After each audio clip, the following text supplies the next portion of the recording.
ಇನ್ನು ಪ್ರಮುಖವಾಗಿ ಕೇರಳ ಭಾಗದಲ್ಲಿ ದೊಡ್ಡ ಮಟ್ಟದಲ್ಲಿ ಪ್ರತಿಭಟನೆ ನಡೀತಾ ಇದೆ. ತಿರುವನಂತಪುರದಲ್ಲಿ ಕೇರಳ ರಾಜ್ಯಪಾಲ ರಾಜೇಂದ್ರ ಅರ್ಲೇಕರ್ ಅವರು ರಾಜ್ಯ ಅನುದಾನಿತ ವಿಶ್ವವಿದ್ಯಾಲಯಗಳನ್ನು ಕೇಸರೀಕರಣಗೊಳಿಸಲು ಪ್ರಯತ್ನ ಮಾಡ್ತಿದ್ದಾರೆ ಅಂತ ಆರೋಪಿಸಿ ಕೇರಳ ವಿಶ್ವವಿದ್ಯಾಲಯದ ಹೊರಗೆ ಪ್ರತಿಭಟನೆ ಆಯಿತು. ಇವತ್ತು ದೊಡ್ಡ ಮಟ್ಟದಲ್ಲಿ ಅಖಿಲ ಭಾರತ ಯುವ ಒಕ್ಕೂಟ ಸದಸ್ಯರನ್ನು ಚದುರಿಸಲು ಕೇರಳ ಪೊಲೀಸರು ಕೂಡ ಹರಸಾಹಸ ಪಡಬೇಕಾಯಿತು.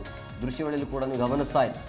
ಕೇರಳ ವಿಶ್ವವಿದ್ಯಾಲಯ ಕೇಸರೀಕರಣ ಆರೋಪದ ವಿಚಾರಕ್ಕೆ ಸಂಬಂಧಪಟ್ಟಂತೆ ಇದನ್ನು ಖಂಡಿಸಿ ನಡೀತಾ ಇರುವಂಥ ಪ್ರತಿಭಟನೆ. ಕೇರಳ ರಾಜ್ಯಪಾಲ ಅವರ ವಿರುದ್ಧ ಈ ರೀತಿ ಆಕ್ರೋಶ ವ್ಯಕ್ತವಾಗ್ತಾ ಇದೆ. ಪ್ರತಿಭಟನಾಕಾರರ ಮೇಲೆ ಜಲಫಿರಂಗಿ ಕೂಡ ಆಯಿತು. ಆ ಒಂದು ಪ್ರಯೋಗ ಕೂಡ ಮಾಡಲಾಯಿತು. ಪ್ರತಿಭಟನಾಕಾರರನ್ನ ಚದುರಿಸುವಂಥ ಪ್ರಯತ್ನ ಕೂಡ ಪೊಲೀಸ್ ಕಡೆಯಿಂದ ಆಗಿದೆ.